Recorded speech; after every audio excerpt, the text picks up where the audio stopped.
पहलगाम आतंकी हमले के बाद पूरा देश अलर्ट मोड पर है और उसी के बाद आप देख सकते हैं अलग अलग एजेंसी अलग अलग जगह पर मॉक ड्रिल कर रही है और ये देखा जा रहा है कि कभी भी अगर इस तरह की स्थिति आती है, कहीं हमला होता है तो कैसे निपटा जाए। हमारे साथ मध्य रेलवे के CPRO स्वप्निल नीला जी, उनसे हम बात करेंगे। सर, मैं ये जो लोकल ट्रेन है इसके प्लेटफॉर्म पर हूँ और CST स्टेशन करीब 12 लाख का फुटफॉल है रोजाना।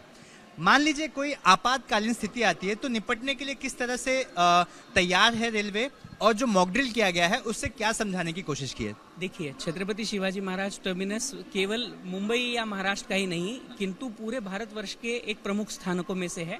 इस स्थानक में हम लोगों ने लगातार RPF और GRP के माध्यम से सुरक्षा और मजबूत करने का प्रयास किया हुआ है।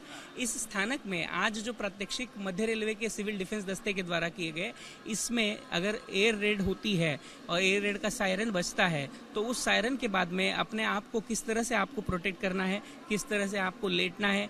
उसी के साथ में ऐसी एयर रेड के बाद में अगर कहीं पे कोई आग लगती है, ऐसी कोई घटना होती है तो उस आग को फायर एक्सटिंग्विशर की मदद से कैसे बुझाना है, और अगर आपके पास फायर एक्सटिंग्विशर नहीं है तो कौन से अल्टरनेटिव तरीके से उस आग को बुझाया जा सकता है, इसकी जानकारी दी। अगर ऐसी किसी घटना में किसी व्यक्ति को कोई इंजरी होती है तो उस इंजर्ड व्यक्ति को नज़दीकी अस्पताल तक किस तरह से आप पहुंचा सकते हैं, इसकी जानकारी दी। और इसी के साथ में हम लोगों ने यात्रियों तक ये जानकारी दी और आप सभी मीडिया कर्मियों के माध्यम से ये जानकारी सभी नागरिकों तक पहुंचाने का प्रयास जो है वो मध्य रेलवे द्वारा किया जा रहा है। सर, ये तो प्लेटफॉर्म की बात रही। मान लीजिए जो ट्रेन है, ट्रेन में कुछ हादसा होता है, जिस तरह से bomb blast, railway bomb blast जैसे केसेस हुए, ऐसे में किस तरह से सिविल डिफेंस काम करेगा या फिर जो यात्री हैं वो कैसे एक दूसरे को रेस्क्यू करेंगे? क्योंकि जाहिर सी बात है कि लोगों के पहुंचने से पहले यात्री वहां पर पहले होंगे।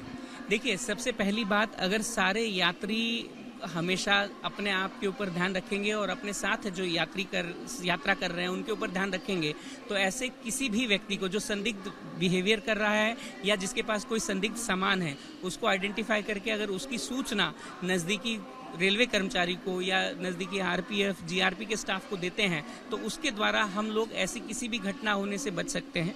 इसके लिए ही हम लोगों का सभी यात्रियों से ये फिर से एक बार दरख्वास्त हम लोग कर रहे हैं कि कृपया करके आपके पास में ऐसी you become the eyes and ears of entire Indian Railway as well as the administration so that we will be able to prevent this kind of any endeavour. और उसी के साथ साथ में हम लोग सभी यात्रियों से ये कर रहे हैं कि जब भी आपको पब्लिक अनाउंसमेंट सिस्टम से कोई भी सूचनाएं या कोई भी इंस्ट्रक्शंस दी जा रही हैं तो कृपया उनका पालन करें। जैसा कि हमने हादसे की बात की, हम हादसों को लेकर ही अवेयर कर रहे हैं, तो जिस तरह से गार्ड होते हैं, मोटरमैन होते हैं, क्या उन्हें भी किसी तरह की ट्रेनिंग दी जाती है कि इस तरह के आपातकालीन समय में किस तरह से रिएक्ट करना है? हमने मॉक ड्रिल तो देखा सिविल डिफेंस का, किस तरह से आग लगने पर आग बुझाई जाए, अगर फायर एक्सटिंग्विशर नहीं है तो पानी का इस्तेमाल कैसे किया जाए, मिट्टी का इस्तेमाल कैसे किया जाए, लोगों को अस्पताल कैसे पहुँचाया जाए, तो हर तरह की चीज़ें सिखाई गई। जो यहाँ एक ट्रेन है, उस ट्रेन में क्या कुछ ऐसी चीज़ें मौजूद हैं जो आम यात्रियों के लिए इसका फायदा होगा ऐसी आपातकालीन स्थिति में? देखिए, ट्रेन में जो ड्राइवर, एसोसिएट ड्राइवर और उसी के साथ में गार्ड होता है या लोकल ट्रेन में जो मोटरमैन और गार्ड होता है, इन सभी को जो प्राइमरी हेल्थ केयर होती है या जो आपको फर्स्ट एड देनी होती है उसके बारे में पूरी तरह से जानकारी दी गई होती है। उसी के साथ में उनके पास में जो है वो फर्स्ट एड किट रखा जाता है। उसी तरह से हमारे पास में सभी गार्ड और ड्राइवर्स को अनाउंसमेंट या बाकी के माध्यम से सारे यात्रियों को सूचित करने की जो सुविधाएं हैं वो प्रदान की गई है। लेकिन एक लोकल ट्रेन में लगभग 1000 से ज़्यादा यात्री यात्रा कर रहे होते हैं किसी भी समय, तो उन यात्रियों की सबकी मदद करना अकेले गार्ड से संभव नहीं है।